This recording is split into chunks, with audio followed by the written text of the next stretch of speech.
الله أسوة حسنة. صدق الله العظيم وصدق رسوله النبي الكريم. اللهم صل على سيدنا ومولانا محمد وعلى آل سيدنا ومولانا محمد وبارك وسلم ثم صل عليه.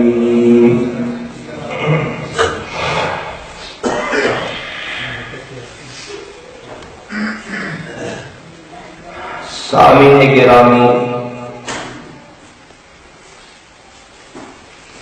علماء کرام، واجب التکریم، نوجوان اور بزرگ ساتھیوں،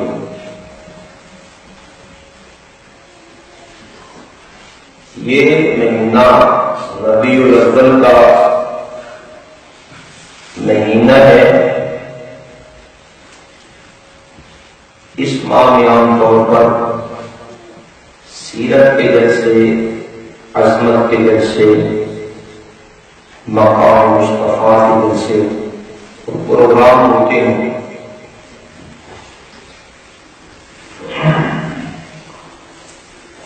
لیکن افسوس یہ ہے کہ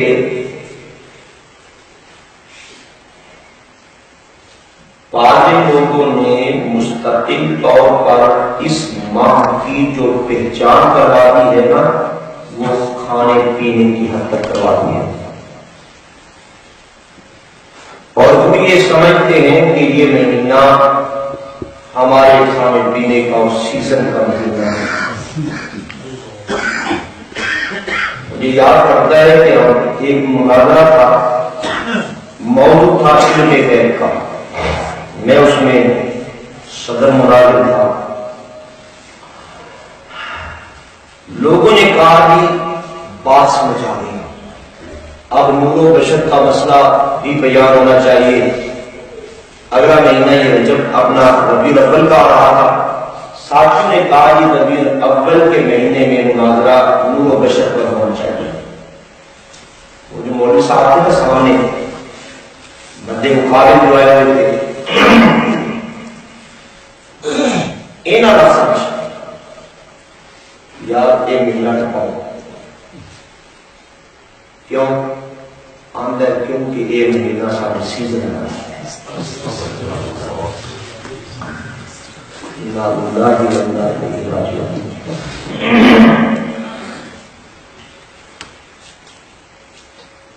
مولانا الیاس قادری صاحب،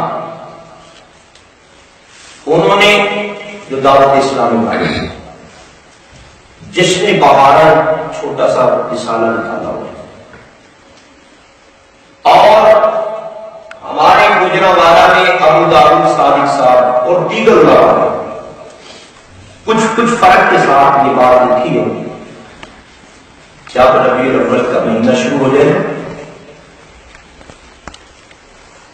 ہر مقتدی کو چاہیے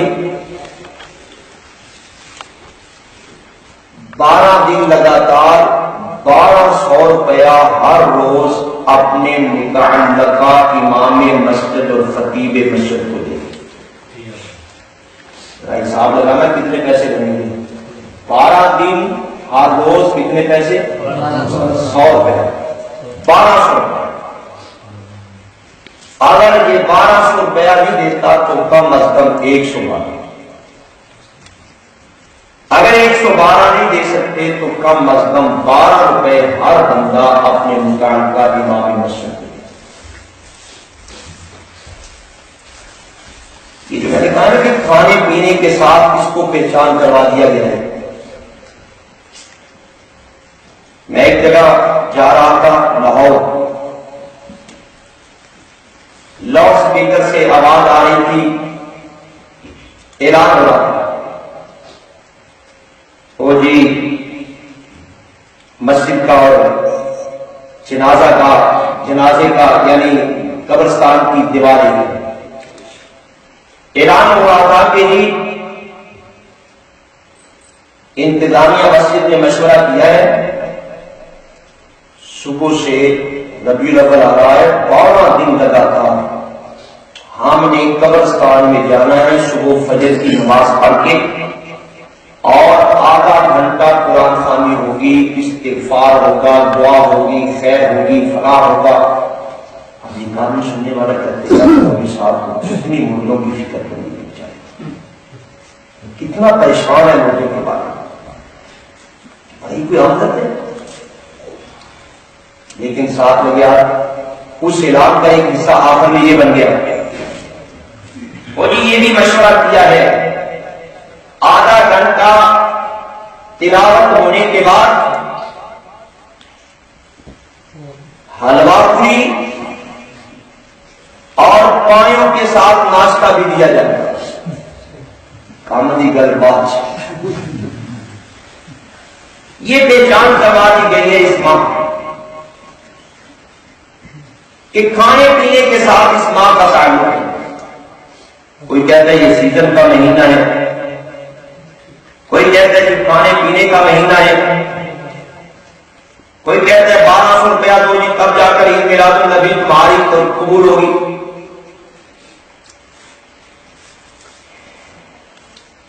وہاں محلہ وقت والا گجرا والا جامع مسجد ہے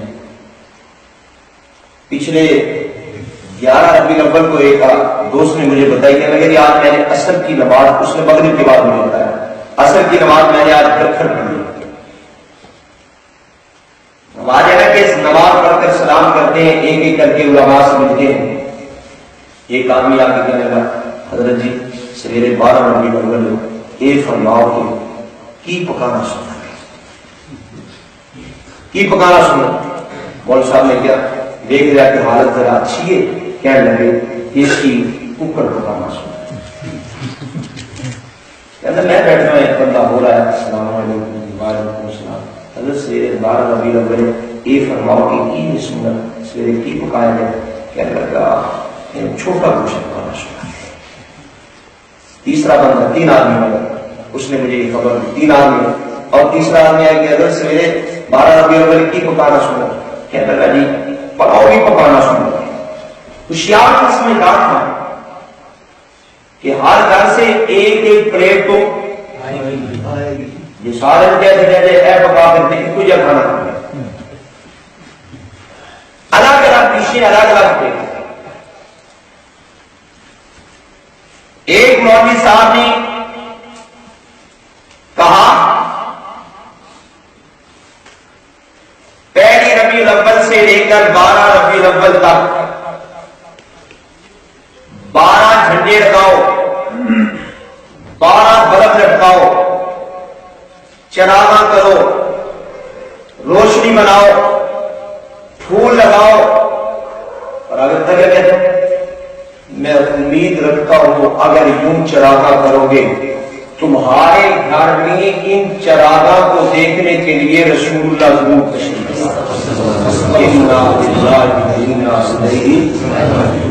جانتے ہیں کہاں کہاں انہوں نے اپنی مخلوق اور اپنے مقتدیوں کو افراد کو بتا کہ جی پیارے پیغمبر آئیں گے دیکھنے کے لیے گوجرانوالہ میں ایک مرتبہ میں موٹر سائیکل پر تھا راستے پر بڑی پیارا اسٹیج لگا ہوا تھا بڑی عوام اور 2 کرسیاں تھیں اسٹیج پر بڑی خوبصورت سفید کپڑا اس پہ چڑھا ہوا تھا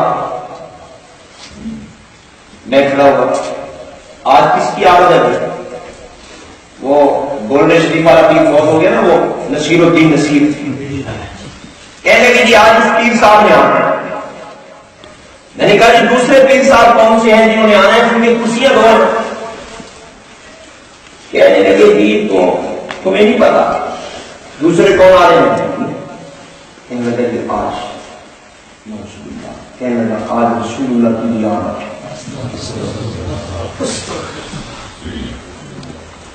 ایک طرف کہتے ہیں کہ پیغمبر حاضر ہر جگہ موجود ہے آمد ہے جی امام الانبیاء تشریف لا رہے ہیں، یار یہ جو تم عید میلاد النبی کا جلوس نکالتے ہو، جھنڈیاں لگاتے ہو، چراغاں کرتے ہیں، یہ سب کچھ جو کرتے ہو، کوئی دلیل تو پیش کرو۔ جی ہے، ہمارے پاس دلیل کیا ہے؟ ابو لہب نے اپنی لونڈی کو آزاد کیا اپنے بھتیجے کی پیدائش کی خوشی میں، کسی نے خواب میں دیکھا بری طرح عذاب میں جھلسا ہوا ہے، پوچھا کیا بن رہا ہے؟ یہ کہتا ہے جس انگلی کے ساتھ اشارہ کیا تھا اس انگلی سے مجھے دودھ اور شہد ملتا ہے، اس انگلی سے مجھے دودھ اور شہد ملتا ہے۔ توجہ فرمائیے، یہ دلیل ہے عید میلاد النبی کے جلوس کے جواز پر، اور ابو لہب نے میرے پیارے پیغمبر کو پہلا پتھر مارا تھا، پہلا پتھر مارا تبت لک یا محمد، جیسے اس نے گندے الفاظ بھی استعمال کیے، اور اس کے جواب میں میرے رب نے کہا تھا تبت یدا ابی لہب و تب، جس کا صریح معنی ہے کہ ابو لہب تیرے ہاتھ ٹوٹ جائیں۔ میں تو یہ عقیدہ رکھتا ہوں کہ جب ہاتھ ٹوٹ گیا تو انگلی کہاں ہے؟ نہیں سمجھ آئی کہ جب ہاتھ ہی ٹوٹ گیا، قرآن نے کہا تو وہ کون سی انگلی ہے جہاں سے شہد دکھا؟ قرآن نے کہا دونوں ہاتھ ٹوٹ جائیں، قرآن نے کہا کہ دونوں ہاتھ ٹوٹ جائیں۔ جب ابو لہب کے دونوں ہاتھ ٹوٹ گئے تو انگلی باقی رہی؟ قرآن کی مانو گے یا ان کی مانو؟ سیدھی سادی سی بات ہے۔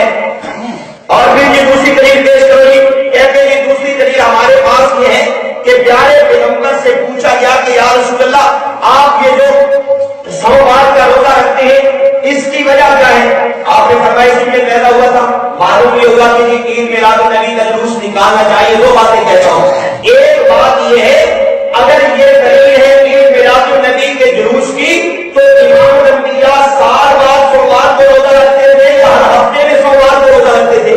ہر ہفتے میں سوموار کو روزہ رکھتے تھے۔ اگر یہ دلیل ہے عید میلاد النبی کے جلوس کے جواز کی تو پھر تم ہر سوموار کو میلاد میں آیا کرو تو سال بعد بھی ملا دے۔ اور دوسری بات یہ روزہ اور عید یہ دونوں ایک چیزیں یا متضاد ہیں؟ روزہ نام ہے بھوکا رہنے کا اور عید نام ہے کھانے پینے کے ساتھ تعلق رکھنے والے۔ بڑے ہوشیار ہیں، بڑے ہوشیار ہیں، صحیح وہ دیتے ہیں۔ اور پھر اگر آپ مزید محاکمہ کریں گے یار یہ عید میلاد النبی کا جلوس کیا قرآن پاک میں ہے، کیا حدیث رسول میں ہے، کیا امام الانبیاء صلی اللہ تعالی علیہ وسلم نے اپنی 23 سالہ نبوت والی زندگی میں منایا تھا، یا جھنڈے لگائے تھے، یا جلوس نکالے تھے، یا یہ چلانا ہوئی تھی، یا ابو بکر صدیق نے 2 سالہ اپنا خلافت کے زمانے میں یہ کام کیا تھا، یا حضرت فاروق اعظم نے 10 سالہ دور خلافت میں یہ کام کیا تھا، یا حضرت سیدنا عثمان نے 11 سال دور خلافت میں یہ کام کیا تھا، حضرت حیدر نے 4 سال دور خلافت میں یہ کام کیا تھا، اور امیر معاویہ نے کیا 21 سال دور خلافت میں یہ کام کیا تھا۔ 110 سال تک صحابہ زندہ رہے، اس کے بعد تبع تابعین کا زمانہ آیا ہے، اور 230 سال تک تبع تابعین زندہ رہے، اور اس کے بعد ائمہ مجتہدین بھی آئے، ائمہ محدثین بھی آئے، امام بخاری، مسلم، ترمذی، نسائی، ابن ماجہ، یہ سارے ائمہ آئے۔ 600 سال یعنی 6 صدیوں تک کیا یہ چیز تھی؟ کہتے ہیں کہ تھی تو نہیں، ان 6 صدیوں میں یہ چیز بات سمجھا رہے ہیں، ان 6 صدیوں کے اندر جلوس عید میلاد النبی نہیں تھا۔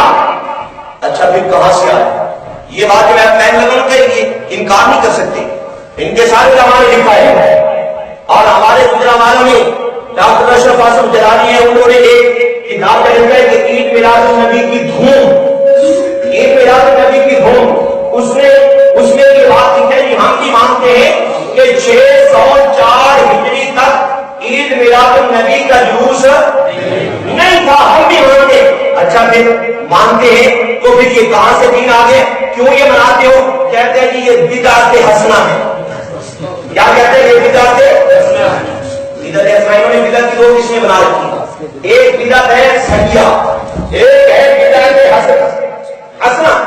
کہتے ہیں جس کام کو نبی علیہ السلام نے منع کیا ہے نا، اگر آدمی اس کے مقابلے میں وہ کام کرے تو وہ بدعت سیاح کہلاتی ہے، وہ حرام ہے، وہ جائز نہیں ہے۔ اور جس کام سے پیارے پیغمبر نے منع نہیں کیا لہذا وہ کرنا بدعت حسنہ ہے، وہ جائز ہوتی ہے۔ اور عید میلاد النبی کے جلوس سے امام الانبیاء نے منع کوئی نہیں کیا لہذا یہ بدعت حسنہ ہے، یہ جواز ہے۔ اگر منع کیا تو دلیل پیش کرو۔ ہم سے کیا کہہ رہے ہیں کہ نبی علیہ السلام نے منع کیا ہے، اگر منع کیا تو دلیل توجہ ہے۔ ایک بات کہنا چاہتا ہوں، یہ بات آپ نے دل کی تختیوں میں لکھ دیجیے۔ عید میلاد النبی نبی کے زمانے میں ایک تھا، کہاں سے لائے؟ جی یہ بدعت حسنہ، آپ نے کہاں منع کیا ہے؟ یاد ہے؟ اچھا جی یہ اذان پہ قبر کے اذان کہنا یہ کہاں سے لائے؟ جی پیارے پیغمبر نے منع کہاں کیا، لہٰذا یہ بدعت حسنہ ہے۔ اچھا جی یہ پھر جو کل اور تیجا ہے جی 7واں 10واں 40واں اور یہ جو کرتے ہو لہٰذا یہ کیوں کرتے ہو، قرآن اور حدیث میں کوئی دلیل ہے؟ جی منع کام کیا لہٰذا یہ بدعت حسنہ ہے۔ اچھا جی یہ 40 قدموں پر دعا کرتے ہو جنازے کے بعد تو یہ کیا قرآن و حدیث میں ہے؟ اچھا جی منع کام کیا ہے لہٰذا تم منع کی دلیل پیش کرو، یہ بدعت حسنہ ہے۔ پچھلے دنوں میں جا رہا تھا باجی روڈ پر اپنے شہر میں، ٹریفک جام ہے، بڑا جام کیا ہو گیا، اللہ نہ کرے کوئی ایکسیڈنٹ تو نہیں ہو گیا، بڑے پریشان، چونکہ تھا موٹر سائیکل پر میں درمیان میں سے نکل کر آگے گیا، آگے میری عجیب لطیفہ نظر آیا، 10-20 بندے ایک مال میں روڈ کے بالکل سینٹر چھوڑ کے دعا کر کیوں میں ایک آدمی کیا میں یعنی ٹھیک کیوں ہے کیوں ہو رہے ہم نے نہیں ملتا رفنا کیا 4 قدم لیتے ہوئے 4 قدم میں کیا میں 50 قدم تھوڑے جے بڑے پاٹ لیندے تاکہ اگے جا کے قدم سے نہ جانا۔ یہ عید میلاد النبی کا جلوس کہتے ہیں بدعت حسنہ، قبر پہ اذان بدعت حسنہ، تیجا 40واں 10واں 7واں یہ بدعت حسنہ۔ اذان سے پہلے صلاۃ والسلام منع کام کیا، بدعت حسنہ، یہ بھی بدعت حسنہ۔ گیارہویں شریف یا رسول اللہ کے زمانے میں نہیں تھی، پیر صاحب کو بہت بعد میں آئے، یہ 11ویں شریف یہ کہاں کیوں دیتے ہو، قرآن و حدیث میں ہے، منع کام کیا، یہ بدعت حسنہ۔ توجہ ایک بات کہنا تھا، یہ بدعت حسنہ۔ آج فیصلہ کر دو کوریانا کی اس مسجد میں کہنا چاہتا ہوں، اگر یہ بدعت حسنہ ہے اپنے آپ کو اہل بدعت کے اہل سنت تو نہ کہے، نہیں بات سمجھ آئی؟ اگر یہ بدعت ہے، بدعت کو ماننے والے کیا بنتے ہیں پھر اہل بدعت کے لوگ، تو اپنے آپ کو اہل سنت تو نہ کہلاؤ نا۔ جو اہل سنت ہوتا ہے، جو سنی ہوتا ہے، اس کا یہ موقف ہوتا ہے مر جاؤں گا اس سے ایک قدم آگے نہیں نکلوں گا جہاں میرے پیارے پیغمبر کا قدم ہے صلی اللہ علیہ وسلم۔ مہربانی کرو ہمارا مطالبہ پورا کرو، اہل بدعت کہلاؤ۔ آل سنت والجماعت تو پھر نہیں نہ کہنا چاہیے، کیوں؟ اس وجہ سے آل سنت کی کیا رائے ہے، آل سنت والجماعت کی کیا رائے ہے؟ امام انبیاء صلی اللہ علیہ وسلم نے فرمایا 73 زندگی آئیں گے، ایک جنت میں جائے گا اور 72 دوزخ میں جائیں گے۔ پوچھنے والا پوچھتا مانی اللہ، وہ جنت میں جانے والا فرقہ کون ہے، وہ گروہ کون ہے؟ اب عام سادہ سا جواب تو یہی تھا کہ رسول اللہ فرما دیتے کہ میں اور میرے صحابہ، میں بھی جنت میں جاؤں گا اور میرے صحابہ بھی جنت میں جائیں گے۔ لیکن پیارے پیغمبر نے یہ نہیں کہا، یہ ارشاد نہیں فرمایا، کیوں؟ اس وجہ سے جو سوال کرنے والا تھا وہ ان کے متعلق نہیں پوچھ رہا تھا اصحاب رسول کے متعلق، وہ آنے والے بعد والے زمانے کے متعلق پوچھ رہا تھا۔ تو پیارے پیغمبر نے یہ بھی نہیں کہا میں اور میرے صحابہ جنت میں جائیں گے، اور نبی علیہ السلام یہ کہہ لیتے کتاب اللہ و سنتی، جو قرآن کو مانے اور سنت حدیث کو مانے وہ جنت میں جائے گا۔ نبی علیہ السلام نے یہ بھی نہیں کہا، کیونکہ پیغمبر علیہ السلام کو رب تعالیٰ نے بتا رکھا تھا ہر آنے والا گروہ اپنے آپ کو قرآن و حدیث کا گروہ کہے گا۔ میرے آقا نے کہا ما انا علیہ وصحابی، اگر تم یہ دیکھنا چاہتے ہو کہ جنت میں جانے والا گروہ کون سا ہے، اس راستے پہ چل کرو جس پہ میں اور میرے صحابہ چل رہے ہیں۔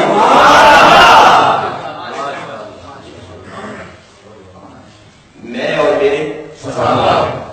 اور میرے آپ اس پر چلے جاؤ، جنت پہ چلے جاؤ۔ بات ٹھیک ہے؟ اب ایسے کرتے ہیں کہ نبی سے بھی پوچھ لیتے ہیں اور نبی کے صحابہ سے بھی پوچھ لیتے ہیں کہ یہ بدعت حسنہ کا کیا چکر ہے، یہ کیا چکر ہے، یہ تو ذرا بات آگے ہو جائے، ہمیں یہ تو پتہ چل جائے کہ جو کام پیارے پیغمبر نے بقول ان کے نہیں منع کیا لہذا وہ بدعت حسنہ ہے، اور بعد میں بعد والے افراد کے لیے وہ کام کرنا جائز ہے، اور انہوں نے یہ اصول اور ضابطہ قائم کرتے ہوئے اس پہ وہ چل رہے ہیں، اور یہ ساری چیزوں پہ جب آپ اعتراض کرتے ہیں کہتے ہیں بدعت ہے، بدعت حسنہ ہے، بدعت حسنہ ہے، بدعت حسنہ ہے، پہلا ہمارا مسئلہ تو یاد ہوگا کہ پھر اپنے آپ کو کیا کہو، اہل سنت۔ کیوں؟ اس وجہ سے اب پیارے پیغمبر نے کیا سمجھا، نبی علیہ السلام نے کیا کہا اور نبی کے صحابہ نے کیا کہا، یہ بات سنیے تاکہ بات واضح ہو جائے۔ حدیث پاک میں آتا ہے 3 بندے نبی پاک کے گھر میں آئے، ایک ہے حضرت علی، ایک ہے حضرت عثمان ابن مظعون، اور تیسرا حضرت مقداد کے بارے میں معزز شخصیات ہیں، اونچے درجے کے صحابہ رضی اللہ تعالیٰ عنہم اجمعین۔ مومنوں کی ماں سے پوچھا کہ پیغمبر کے گھر کی خبر کیا ہے، آپ علیہ السلام کے گھر کے معاملات کیا ہیں۔ جب مومنوں کی اماں نے یہ بات بتائی تو قرآن حدیث پاک میں لفظ کأنہم تقالوہا، انہوں نے کہا ہم اور کہا محمد رسول صلی اللہ علیہ وسلم۔ ایمان سے بتاؤ کیا دنیا میں وہ ترازو ہے جو میرے آقا کے مقام کو تول لے؟ کیا وہ ترازو ہے؟ کیا کوئی شخصیت ہے یا ایسی زبان ہے جو میرے نبی کی کامل طریقے سے تعریف کر جائے؟ نہیں ہے دنیا میں۔ یہاں ایک بات کہنا چاہتا ہوں، ہم پہ تہمت لگائی جاتی ہے، نعوذ باللہ، نقل کوفہ لگا کہ نبی علیہ السلام کا علم شیطان ہے، ان کے بڑوں نے لکھا ہوا ہے، اور اے جی پیارے پیغمبر اپنے جیا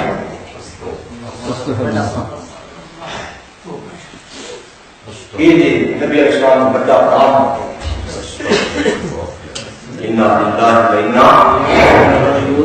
اب یہ بات ہے کہ میرے نبی میرے آقا کا مقام کتنا ہے، کوئی حد بندی نہیں۔ نبی نے فرمایا توجہ فرمائیے، مقام نبوت پہ بات کریں، بات والے لوگ آئیں اور پہاڑ کتنا سونا خرچ کریں۔ آج کے زمانہ میں ایک تولے کی قیمت سونا ایک تولے کی 40,000 ہوگا، 43,000 کے قریب، اور سونا تولہ ہوگا کہ نہ اینا اچھا نمبر تھوڑا 43,000 میں ایک تولہ، 2 تولہ 90,000، یوں کرتے چلے جائیے۔ اگر پاؤ سونا ہو تو کتنا قیمت، آدھا کلو ہو تو کتنی، کلو ہو تو کتنی، ایک دہی ہو تو کتنا، ایک من ہو، ایک من سونا ہو، کوئی قیمت بڑھتی جائے گی، 2 من سونا، 3 من سونا، ٹن، اور اود پہاڑ، اور لاکھوں ٹن ہو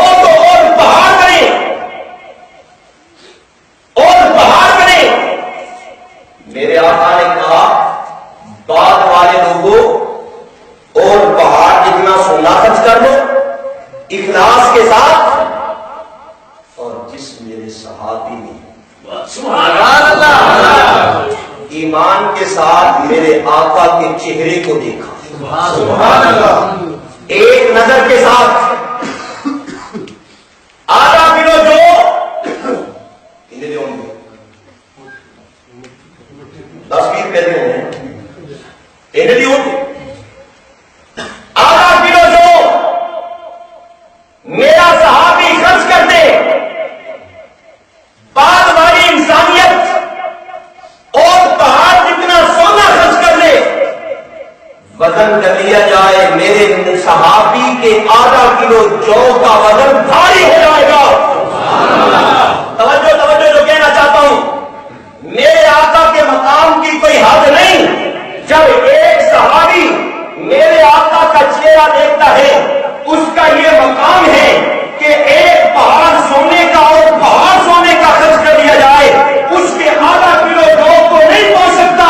اور جس کی زیارت کر کے یہ مقام ملا, میرے نبی کا کیا حالت ہوگا صلی اللہ علیہ وسلم. آل سنت کسے کہتے ہیں؟ پیغمبر نے کہا جس پہ میں جاؤں اور میرے صحابہ جائیں. 3 آدمی آئے, ماں سے پوچھا اما جان یہ بتائیے. ماں نے سارے آواز سنا دیے اور جاننا ہوں تقان ہوا کہ کہاں نبی اور کہاں ہم, کہاں نبی اور کہاں ہم, کہاں پیارے پیغمبر. دوسروں کے لیے کہیں اگر ایک لمحے کے لیے فکر کرو, صرف ایک لمحے کے لیے دین کے لیے فکر کرو, ہزاروں سالوں سے عبادت میں وہ لمحہ آنا ہے. پیارے پیغمبر اور لوگوں کو تو یہ دعوت دیتے ہیں کہ صرف ایک لمحے کے لیے فکر کر لی جائے, ہزاروں مہینوں سے وہ عبادت میں بھاری ہے. اور میرے آقا کی تو ساری زندگی فکر میں گزر گئی, میرے آقا کی تو ساری زندگی فکر میں گزر گئی. میرے آقا کا کیا کہنا. اور یہ بات بھی ذہن میں رکھیے کہ میرے نبی علیہ الصلوۃ والسلام امام الانبیاء نبی رحمت صلی اللہ تعالی علیہ وسلم کا جو مقام اور رتبہ ہے کہ پہلے انبیاء کے بارے میں اللہ تعالیٰ نے اصول اور ضابطہ قائم کیا تھا. عبادت کرنی ہے, سجدہ دینا ہے تو اپنے معبد خانے میں تشریف لاؤ, امت کو بھی لاؤ, معبد خانے میں لاؤ, عبادت سجدہ قبول کر لوں گا. لیکن جب میرے آقا نے کہا, میرے آقا نے مقام بدر میں, بدر کے میدان میں, ریت پر بدر کے میدان میں سنگریزوں پر اپنا چہرہ رکھا اور اپنی پیشانی مبارک کو دیکھا, میرے رب نے قانون بدل دیا.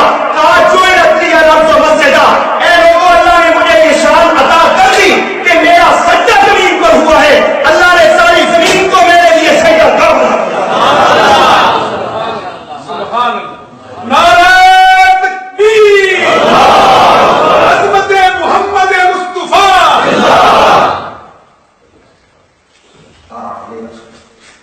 سبحان اللہ. امام الانبیاء کے مقام کی کوئی حد ہے؟ جو نبی علیہ السلام کی حد کا تعین کرے ہم اس کو مسلمان سمجھتے ہیں؟ ہم تو اس کو مسلمان نہیں سمجھتے. جو میرے نبی کی مقام اور عظمت کا تعین کر جائے, ارے نبی کی عظمت کی بات کرتا ہے, یہاں تو ابو بکر صدیق کے مقام کا تعین ہے. لو حسین ایمان حبیب بے ایمان قابل ناراض. میرے آقا نے کہا ایک پلے پر ابو بکر کا ایمان رکھ دو, دوسرے پلے پر ساری زمین والوں کا ایمان رکھ دو. میں اپنی عقیدت میں کہتا ہوں کہ انبیاء کو نکال کر ما سوى الانبیاء ساری انسانیت کا ایمان رکھ دو. میرے آقا نے کہا جس پلے میں ابو بکر کا ایمان ہے وہ اللہ تعالی ہوتا ہے.